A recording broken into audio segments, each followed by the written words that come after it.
Bonjour, bienvenue au culte pour ce dimanche quinquagésime. Aujourd'hui, nous allons entendre Jésus poser la question « Qui est votre Dieu ?» Parce qu'on ne peut servir et Dieu et l'argent. Nous commençons avec notre introïte. « Sois pour moi un rocher protecteur, une forteresse où je trouve le salut. À cause de ton nom, tu me conduiras. Tu me dirigeras, Éternel. Je cherche refuge en toi. Que jamais je ne sois déçu. Délivre-moi dans ta justice. Tends ton oreille vers moi. Viens vite à mon secours. Je remets mon esprit entre tes mains. Tu me délivres, Éternel. Dieu de vérité, je serai par ta grâce dans l'allégresse et dans la joie. Car tu vois ma misère. Tu connais les angoisses de mon âme. Tu ne m'as pas livré aux mains de l'ennemi. Tu as mis mes pieds au large. Au nom du Père et du Fils et du Saint-Esprit. Amen. Confessons nos péchés.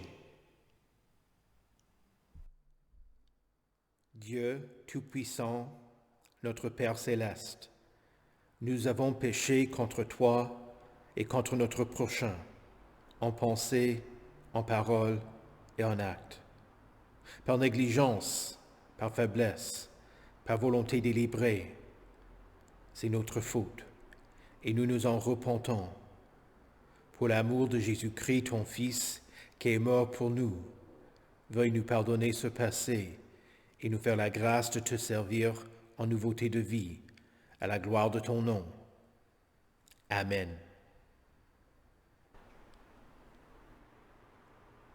Dans le psaume 103, nous lisons « L'Éternel fait grâce, il est rempli de compassion. Il est lent à la colère et riche en bonté. Il ne conteste pas sans fin. Il ne garde pas éternellement sa colère. Il ne nous traite pas conformément à nos péchés. Il ne nous punit pas comme le méritent nos fautes. Mais autant le ciel est élevé au-dessus de la terre, autant sa bonté est grande pour ceux qui le craignent. Autant l'Orient est éloigné de l'Occident, autant il éloigne de nous nos transgressions. En Jésus-Christ, par la foi, vous êtes sauvés, vous êtes pardonnés. Allez en paix. Amen. Prions. Seigneur, daigne écouter nos prières avec bienveillance, et après nous avoir délivrés des liens du péché, protège-nous contre toutes les difficultés. Par Jésus-Christ, ton Fils, notre Seigneur, qui vit et règne avec toi et le Saint-Esprit, un seul Dieu, maintenant et pour les siècles des siècles. Amen. Écoutez avec respect et recueillement les lectures pour ce dimanche quinquagésime. Tout d'abord l'Ancien Testament dans le livre du prophète Ésaïe au chapitre 49, les versets 8 à 16a. Voici ce que dit l'Éternel. Au moment favorable, je t'ai répondu. Le jour du salut, je t'ai secouru. Je te protégerai et je t'établirai pour faire alliance avec le peuple, pour relever le pays et distribuer les héritages aujourd'hui dévastés, pour dire aux prisonniers, sortez, et à ceux qui sont dans les ténèbres, montrez-vous. Ils trouveront leur nourriture sur les chemins et des pâturages sur tous les sommets. Ils n'auront plus faim, ils n'auront plus soif, la chaleur brûlante et le soleil ne les frapperont plus. En effet, celui qui a compassion d'eux sera leur guide, et il les conduira vers des sources d'eau. Je transformerai toutes mes montagnes en chemins, et mes routes seront refaites. Les voici, ils viennent de loin, les uns du nord, les autres de l'ouest, d'autres encore du pays de Sinim. Ciel, réjouis-toi, terre, crie d'allégresse, montagne, éclatez en cris de joie. En effet, l'Éternel console son peuple, il a compassion des plus humbles de ses membres. Sion disait, l'Éternel m'a abandonné, le Seigneur m'a oublié. Une femme oublie-t-elle l'enfant qu'elle allait? N'a-t-elle pas compassion du fils qui est sorti de son ventre? Même si elle l'oubliait, moi je ne t'oublierai jamais. Vois, je t'ai gravé sur mes mains. Ici prend fin la lecture de l'Ancien Testament. Écoutez également l'Épître dans la première lettre de Paul aux Corinthiens au chapitre 4, les versets 1 à 13. Ainsi donc, qu'on nous considère comme des serviteurs de Christ et des administrateurs des mystères de Dieu. Du reste, ce qu'on demande des administrateurs, c'est qu'ils soient trouvés fidèles. Pour ma part, il m'importe très peu d'être jugé par vous ou par un tribunal humain. Bien plus, je ne me juge pas non plus moi-même. Ma conscience, il est vrai, ne me reproche rien, mais ce n'est pas pour autant que je peux être considéré comme juste. Celui qui me juge, c'est le Seigneur. C'est pourquoi ne portez aucun jugement avant le moment fixé, avant le retour du Seigneur, car il mettra en lumière ce qui est caché dans les ténèbres, et il dévoilera les intentions des cœurs. Chacun recevra alors de Dieu la louange qui lui revient. Frères et sœurs, c'est à cause de vous que j'ai appliqué ces images à Apollos et à moi-même, afin que vous appreniez par notre exemple à ne pas aller dans vos pensées au-delà de ce qui est écrit, et que personne ne s'enfle d'orgueil en prenant parti pour l'un contre l'autre. En effet, qui est celui qui te distingue? Qu'as-tu que tu n'aies pas reçu? Et si tu l'as reçu, pourquoi faire le fier comme si tu ne l'avais pas reçu? Déjà vous êtes rassasiés, déjà vous êtes riches, vous avez commencé à régner sans nous. Si seulement vous pouviez régner en effet, pour que nous aussi nous puissions régner avec vous. En effet, il me semble que Dieu a fait de nous, apôtres, les derniers des hommes, des condamnés à mort en quelque sorte, puisque nous avons été donnés en spectacle au monde, aux anges et aux hommes. Nous sommes fous à cause de Christ, mais vous, vous êtes sages en Christ. Nous sommes faibles, mais vous êtes forts. Vous êtes honorés, et nous sommes méprisés. Jusqu'à cette heure, nous souffrons de la faim, de la soif, du dénuement. Nous sommes maltraités, errants, nous nous fatiguons à travailler de nos propres mains. Injuriés, nous bénissons. Persécutés, nous supportons. Calomniés, nous répondons avec bonté. Nous sommes devenus comme les balayures du monde, le déchet de tous, jusqu'à maintenant. Ici prend fin la lecture de l'Épître. Écoutez enfin l'Évangile de Matthieu au chapitre 6, les versets 24 à 34. Personne ne peut servir deux maîtres, car ou il détestera le premier et aimera le second, ou il s'attachera au premier et méprisera le second. Vous ne pouvez pas servir Dieu et l'argent. C'est pourquoi je vous dis, ne vous inquiétez pas de ceux que vous mangerez et boirez pour vivre, ni de ceux dont vous habillerez votre corps. La vie n'est-elle pas plus que la nourriture et le corps plus que le vêtement? Regardez les oiseaux du ciel, ils ne sèment pas et ne moissonnent pas, ils n'amassent rien dans des greniers, et votre Père céleste les nourrit. Ne valez-vous pas beaucoup plus qu'eux? Qui de vous, par ses inquiétudes, peut ajouter un instant à la durée de sa vie? Et pourquoi vous vous inquiétez au sujet du vêtement? Étudiez comment poussent les plus belles fleurs des champs. Elles ne travaillent pas et ne tissent pas. Cependant, je vous dis que Salomon lui-même, dans toute sa gloire, n'a pas eu d'aussi belle tenue que l'une d'elles. Si Dieu habille ainsi l'herbe des champs, qui existe aujourd'hui et qui demain sera jetée au feu, ne le fera-t-il pas bien plus volontiers pour vous, gens de peu de foi? Ne vous inquiétez donc pas et ne dites pas « Que mangerons-nous? Que boirons-nous? Avec quoi nous habillerons-nous » En effet, tout cela, ce sont les membres des autres peuples qui le cherchent. Or votre Père céleste sait que vous en avez besoin. Recherchez d'abord le royaume et la justice de Dieu, et tout cela vous sera donné en plus. Ne vous inquiétez donc pas du lendemain, car le lendemain prendra soin de lui-même. À chaque jour suffit sa peine. Ici prend fin la lecture de l'Évangile. Heureux ceux qui écoutent la parole de Dieu et qui la gardent. Confessons notre foi. Je crois en Dieu, le Père Tout-Puissant, Créateur du ciel et de la terre. Je crois en Jésus-Christ, son Fils unique, notre Seigneur, qui a été conçu du Saint-Esprit et qui est né de la Vierge Marie. Il a souffert sous Ponce Pilate, il a été crucifié, il est mort, il a été enseveli, il est descendu aux enfers. Le troisième jour, il est ressuscité des morts, il est monté au ciel, il siège à la droite de Dieu, le Père Tout-Puissant, et il viendra de là pour juger les vivants et les morts. Je crois au Saint-Esprit, la Sainte Église universelle, la communion des saints, la rémission des péchés, la résurrection de la chair et la vie éternelle. Amen.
Prions.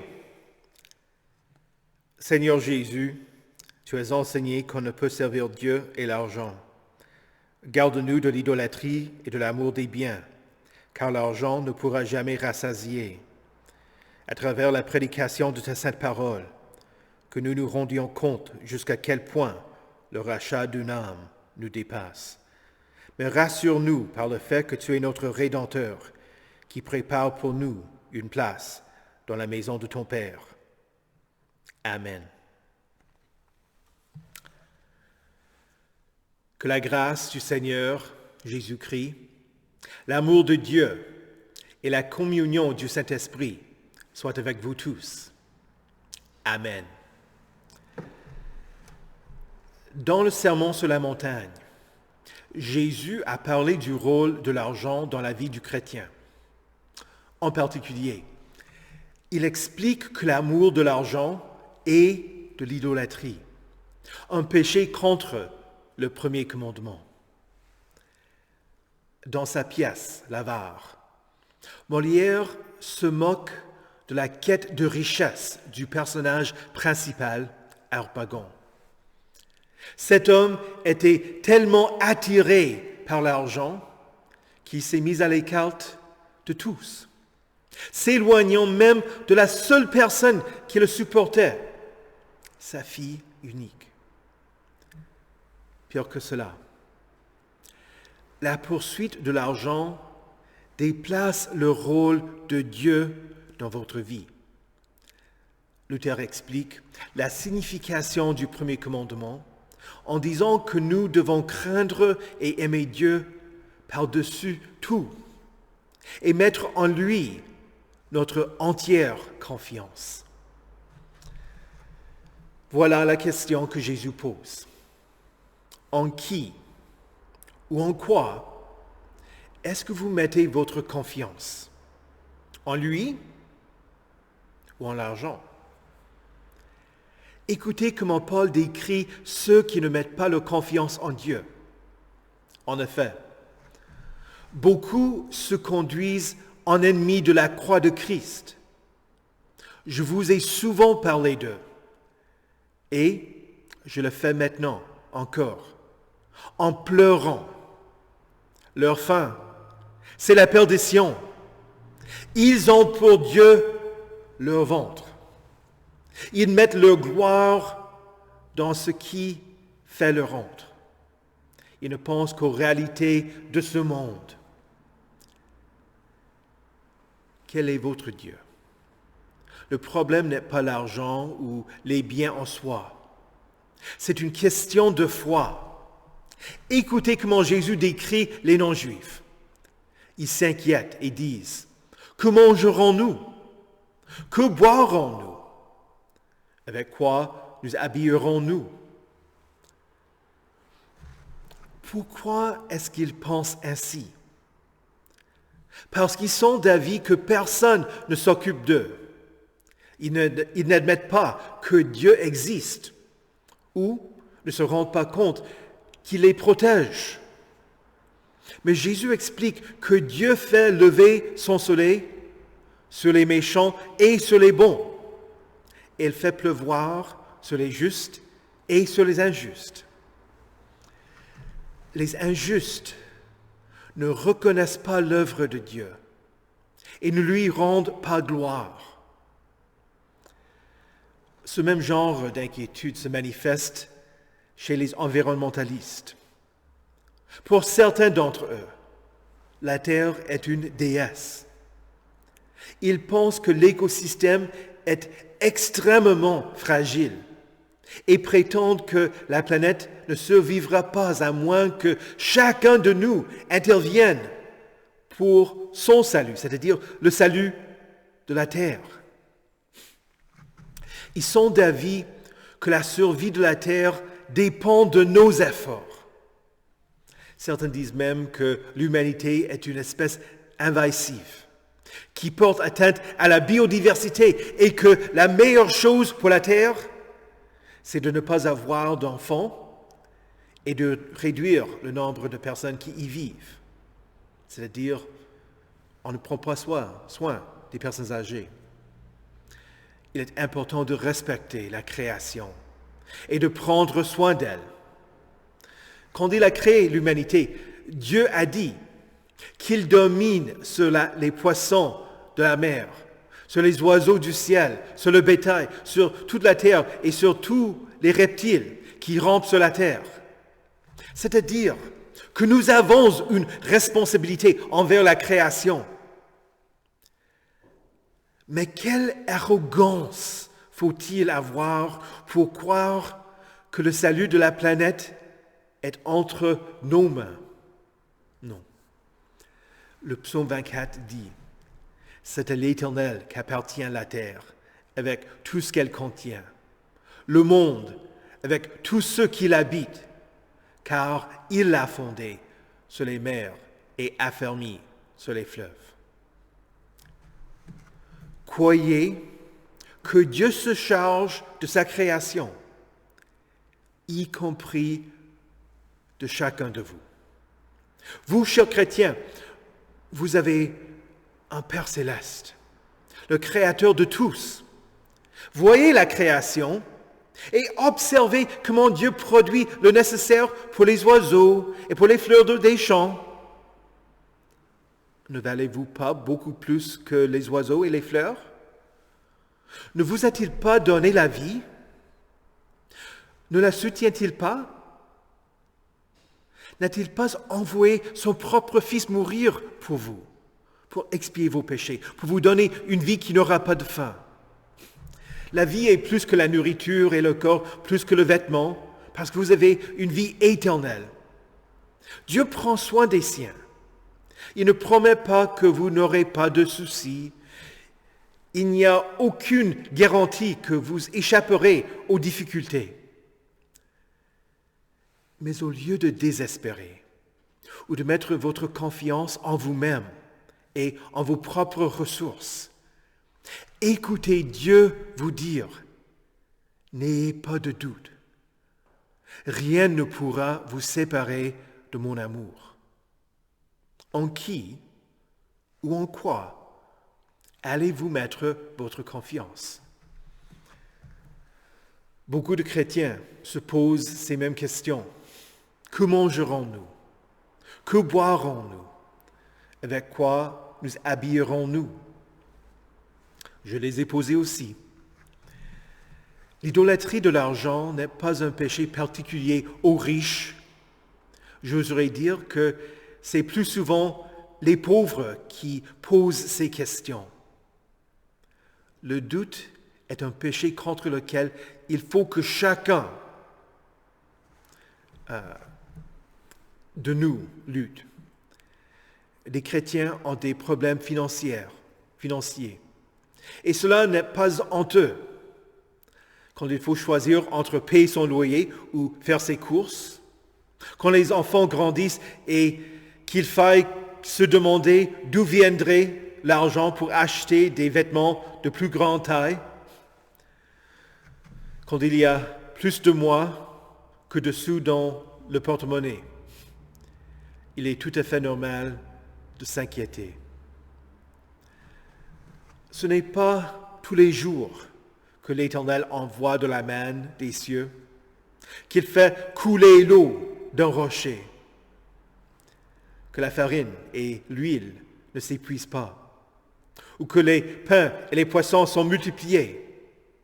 Cela est extraordinaire. Vous souvenez-vous aussi que les frères de Joseph ont voyagé jusqu'en Égypte pour obtenir de quoi manger? Ou bien qu'Elimelech et Naomi, les beaux-parents de Ruth, ont déménagé en Moab pour survivre à une famine. Jésus dit, « Votre Père céleste sait que vous en avez besoin. » J'ignore ce qu'étaient les détails des finances de mes parents dans ma jeunesse. Mais nous n'étions pas riches. Néanmoins, je ne m'inquiétais jamais de ne pas avoir de quoi manger, de ne pas avoir de logement, de ne pas avoir de vêtements. Pourquoi? Parce que c'était le rôle de mes parents de se charger de mon bien-être. Et maintenant que je suis adulte avec toutes les inquiétudes de la vie, j'ai toujours un Père céleste qui sait ce qu'il me faut. Vous en avez un aussi. C'est ainsi que Luther désigne toutes ces choses dans l'explication de la demande « Donne-nous aujourd'hui notre pain de ce jour ». Qu'est-ce que le pain de ce jour? Tout ce qui est nécessaire à l'entretien du corps et de la vie. Par exemple, la nourriture et la boisson, le vêtement et les chaussures, la maison et ses dépendances, le champ et le bétail, l'argent et les biens, un conjoint et des enfants pieux, des employés honnêtes et des supérieurs justes et équitables, un bon gouvernement, des saisons favorables, la paix, la santé, l'ordre, l'honneur, de bons amis et des voisins fidèles, et d'autres choses de ce genre. Le problème que Jésus souligne n'est pas les richesses, mais de savoir qui est votre maître. J'imagine que si l'argent est votre maître, ce n'était pas une décision consciemment prise. Qui allez-vous servir? Considérons des exemples de personnes qui ont servi Dieu plutôt que de l'argent. On peut penser à Lydie, la marchande de pourpre, qui craignait Dieu. Ou encore, lorsque vers l'année 258, l'empereur Valérien, après avoir lancé une persécution des chrétiens, exigea que tout ce qui appartenait à l'Église lui soit donné. Le pape Sixtus II chargea l'archidiacre Laurence des trésors de l'Église. Après que le pape eut été décapité, Valérien donna à Laurence 3 jours durant lesquels il pouvait ramasser les richesses de l'Église pour lui. Laurence vendit les vaisseaux et donna tout l'argent aux veuves et aux pauvres. Quand l'empereur demanda où était le trésor, Saint Laurence fit un geste en direction de la porte. Où étaient les pauvres, les handicapés, les aveugles et bien d'autres, en annonçant « Voici les vrais trésors de l'Église ». Considérons encore l'exemple de Sainte Élisabeth de Hongrie. Elle était fille du roi André II et épousa Louis IV de Thuringe à l'âge de 14 ans. Son mari mourut de la peste après seulement 6 ans de mariage.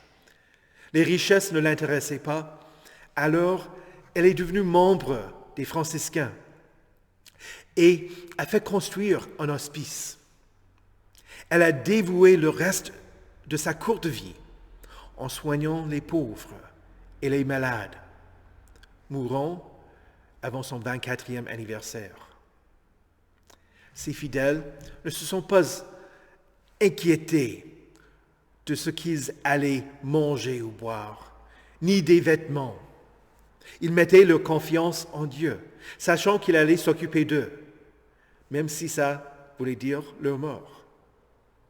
Et à travers eux, Dieu s'est servi d'eux pour en servir, pour en soigner d'autres. Recherchez d'abord le royaume et la justice de Dieu. Et tout cela vous sera donné en plus. Lui qui n'a pas épargné son propre Fils, mais l'a donné pour nous tous, comment ne nous accorderait-il pas aussi tout avec lui? Vous ne pouvez pas servir Dieu et l'argent. Qui allez-vous servir? Bénis l'Éternel, mon âme, et n'oublie aucun de ses bienfaits. Au nom de Jésus. Amen. Que la paix de Dieu, qui surpasse toute intelligence, garde vos cœurs et vos esprits en Jésus-Christ pour la vie éternelle. Amen. Prions le Seigneur. Père céleste, nous te louons et te magnifions de ce que tu nous aimes tellement et que, en plus de la vie, tu nous donnes tout ce qui est nécessaire pour vivre, la nourriture, le vêtement, la demeure, le conjoint et les enfants. Jésus nous a appris à faire appel à toi en priant « Donne-nous aujourd'hui notre pain de ce jour ». Ce n'est pas parce que tu ignores ce dont nous avons besoin que nous prions ainsi, mais parce que tu es notre Père et que tu veux que nous nous approchions de toi. Nous te rendons grâce pour l'abondance de tout ce que tu nous livres pour rendre notre vie plus agréable. Nous te demandons de nous donner tout ce qui sera pour notre bien-être et que tu nous encourages à venir en aide aux autres, en utilisant notre surplus pour le monde, pour ceux que nous ne connaissons pas, pour ceux qui sont loin de nous, pour ceux qui souffrent à cause de la guerre et pour ceux qui sont en difficulté financière à cause de l'inflation. Nous te demandons d'intervenir ou d'envoyer d'autres gens qui peuvent répondre et améliorer leur situation. En priant, donne-nous aujourd'hui notre pain de ce jour.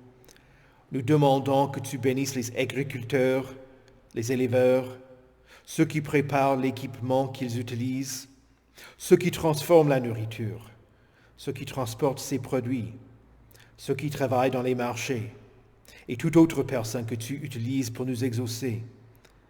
Selon ta bonté, nous te demandons aussi de faire fructifier les efforts de ceux qui travaillent dans leur potager.